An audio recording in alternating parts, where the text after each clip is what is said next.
السلام علیکم ورحمۃ اللہ وبرکاتہ۔ موت ایک حقیقت ہے۔ 2 منٹ نکال کر غور سے پڑھیں موت کیا ہے۔ سب سے پہلے میری موت پر مجھ سے جو چھین لیا جائے گا وہ میرا نام ہوگا۔ اس لیے جب میں مر جاؤں گا تو لوگ کہیں گے کہ لاش کہاں ہے، اور مجھے میرے نام سے نہیں پکاریں گے۔ اور جب نماز جنازہ پڑھانا ہو تو کہیں گے جنازہ لے آؤ، میرے نام نہیں لیں گے۔ اور جب میرے دفنانے کا وقت آ جائے گا تو کہیں گے میت کو قریب کرو، میرا نام بھی یاد نہیں کریں گے۔ اس وقت نہ میرا نسب اور نہ ہی قبیلہ میرے کام آئے گا، اور نہ ہی میرا منصب اور شہرت۔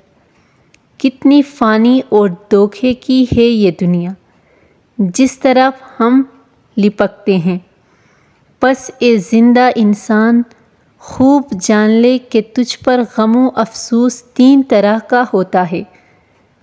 نمبر 1، جو لوگ تجھے سرسری طور پر جانتے ہیں وہ مسکین کہہ کر غم کا اظہار کریں گے۔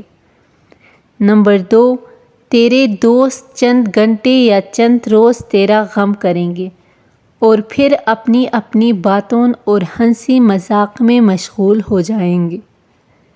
نمبر 3، زیادہ سے زیادہ گہرا غم گھر میں ہوگا۔ وہ تیرے اہل و عیال کو ہوگا، جو کہ ہفتہ، 2 ہفتے یا 2 مہینے اور زیادہ سے زیادہ 1 سال تک ہوگا، اور اس کے بعد وہ تجھے یادوں کے پنوں میں رکھ دیں گے۔ لوگوں کے درمیان تیرا قصہ ختم ہو جائے گا اور تیرا حقیقی قصہ شروع ہو جائے گا، وہ ہے آخرت کا۔